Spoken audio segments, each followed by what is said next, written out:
Randy is a comedian, a radio host. He's the former director of the William Moses Kunstler Fund for Racial Justice. As an activist, he almost single-handedly saw the harsh Rockefeller drug laws dismantled and brought national attention to Tollia, Texas, the site of one of the worst miscarriages of justice in history. And thanks to his radio show, which just celebrated its 5-year anniversary in April, Live on the Fly, Assange Countdown to Freedom, the entire world has been given a comprehensive record on what is hailed as the political trial of the century. He's dedicated 175 shows in 6 years to Julian Assange. He's absolutely tireless. He's also been, there's a billboard truck right there. Randy has been in the streets of DC for the past 2 months, every single day, with the billboard trucks. He is my friend. He is amazing. He is Randy Credico. Thank you.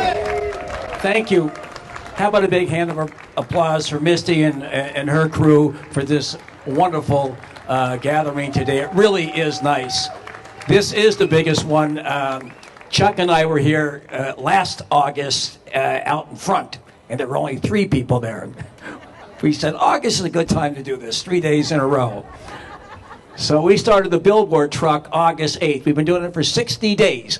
There are 2 of them out there now. Once in a while you can turn to the left and you will see these billboard trucks. And what I've learned, by the way, I am Randy and I'm an alcoholic. Oh, that's the wrong meeting. That's later on. 6 o'clock meeting, right. Over there, I'll be there. All right. DuPont Plaza. All right, we've been here for the last 2 months, and we're going to be going on for at least another month and a half, courtesy of Ben Cohen, who has just helped finance us going forward. And what I've learned, I was just talking to Chris Hedges, is that we've been on the streets, we've been talking to people for the last 2 months, is that this is going to be a very tough road to hoe going forward, because there's a lot of apathy and a lot of antipathy towards Julian Assange here in D.C. So it's going to be difficult. We're up against a mammoth force out there. It is going to, we got to continue being out there every single day. This is so important.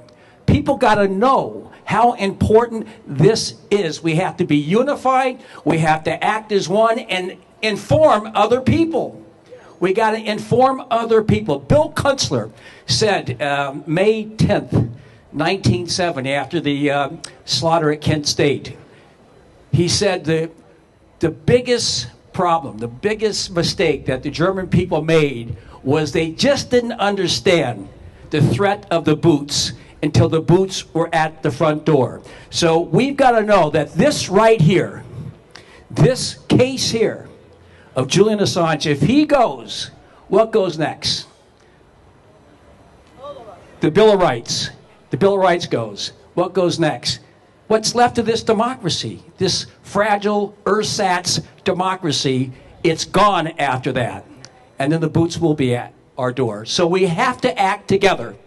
I don't care, as Bill Kunstler said back then, if you're a weatherman or with the ACLU, we must all act together, focus, and continue fighting, organizing, get on the streets, because this is the fight of our life. We can do it. We can do it. It has been done before. Toussaint Louverture did it. Garibaldi with 1,000 men conquered or liberated Sicily and then Naples. We can do this if we stay together, organize, and act as one. So there are a lot of speakers. There's another 85 speakers. So the final speaker is slated at 7:30 tomorrow night. So don't miss it. No, we got some great speakers left. I want to thank you once again, the local people came down from New York for all of the work. Let's just keep moving forward. Thank you. Let's give it up for Randy Credico, everybody. Woo! The greatest error that the German people made was they couldn't recognize the threat of boots until the boots were outside the door. They couldn't recognize that in a matter of months, a country that produced Beethoven and Liszt and Schumann and Goethe would be on the trail of making landscapes out of human skin. That a year after Hitler's accession, there would be a place known as Dachau. And 4 years later, Buchenwald and then Treblinka, Auschwitz, and all the rest. that 22 million people would eventually die because people could not get together when there was time to get together. You've got to be one. I just can't stand anymore the idea that we can't be one when we're attacked. And I don't give a damn what you are, whether you're a weatherman or ACLU. The point is, when oppression starts fighting at those who are the most vulnerable, it never stops until it chews up the middle. And I hope the middle recognizes that. Because the occupants of concentration camps were not just the communists before it ended. And that's what could happen anywhere.